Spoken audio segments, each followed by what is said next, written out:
हम लोग विलोपन विधि से इस दोनों समीकरण को हल करेंगे, बहुत इंपॉर्टेंट क्वेश्चन है। ठीक है, लिखेंगे समीकरण 1 व 2 करने पर, देखो प्लस ना करके हम लोग माइनस करेंगे। क्या करेंगे? माइनस करेंगे समीकरण 1 और 2 को घटाने पर। ठीक है, तो यहाँ पे देखो क्या करेंगे,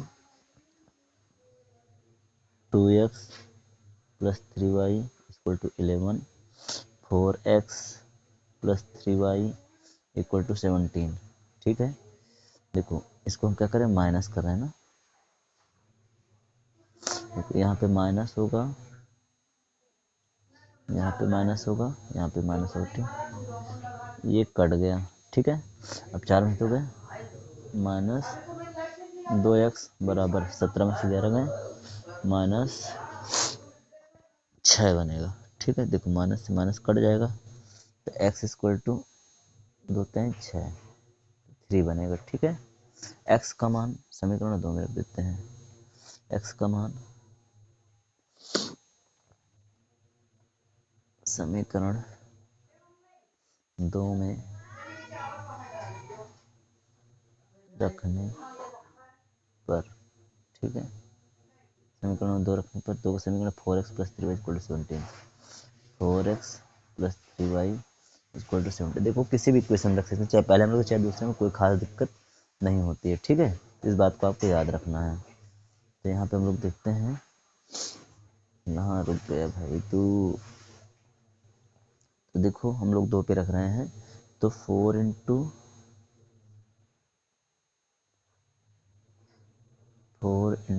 3 प्लस 3y इक्वल टू 17। ठीक है, तो यहाँ 4 3 12, ये बनेगा 12 प्लस 3y इक्वल टू 17।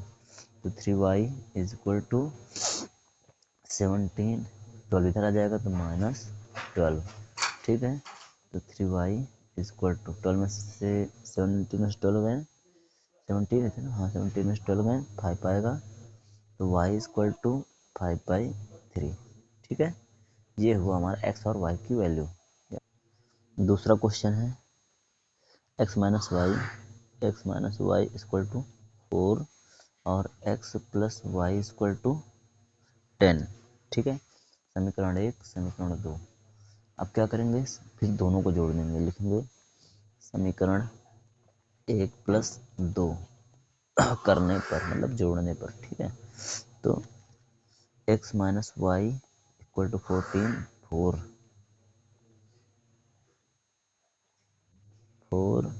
और x plus y equal to 10। ठीक है, हम लोग यहाँ पे जोड़ रहे हैं, देखो जोड़ में चिन्ह नहीं बदलता। ठीक है, ये जोड़ ही रहेगा, ये भी जोड़ रहेगा, ये भी जोड़ रहेगा, ये कट गए, ये हो जाएगा 2x इक्वल टू 14।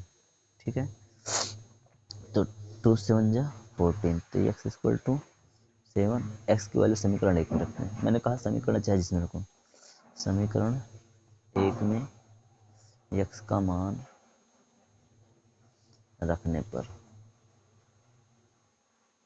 क्या मिलेगा, देखो एक ये x minus y equal to 4, x minus y equal to 4, x equal to 7 है, तो 7 minus y equal to 4 minus y equal to 4 minus 7, क्योंकि इधर आ जाएगा, minus y equal to -3, minus minus cut गया तो वाई इक्वल टू 3 बना। ठीक है, अब देखते हैं क्वेश्चन नंबर 3। क्वेश्चन नंबर 3 क्या है, 3x plus 2y, 3x plus 2y equal to 11 और 3x माइनस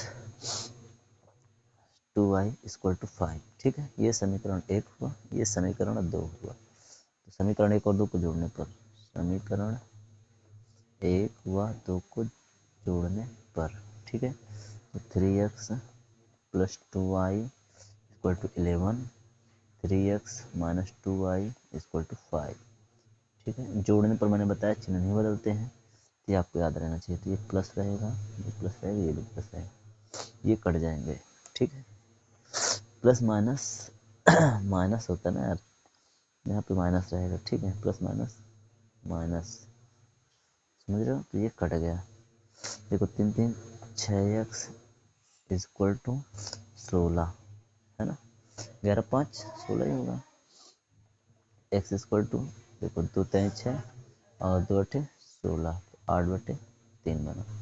x का मान समीकरण 1 में रख दो, x का मान समीकरण 1 में रखना है, ठीक है। 2x 3x plus 2y, x का मान समीकरण 3 में रखने पर, ठीक है। तो 3x plus 2y, 3x plus 2y equal to 11, ठीक। तो 3 into 8/3 plus 2y equal to 11, 3 3 cut जाएगा, तो 2y इक्वल टू 11 माइनस 8, तो y इक्वल टू 3/2। ये हमारा हो गया तीसरा समीकरण, ठीक है।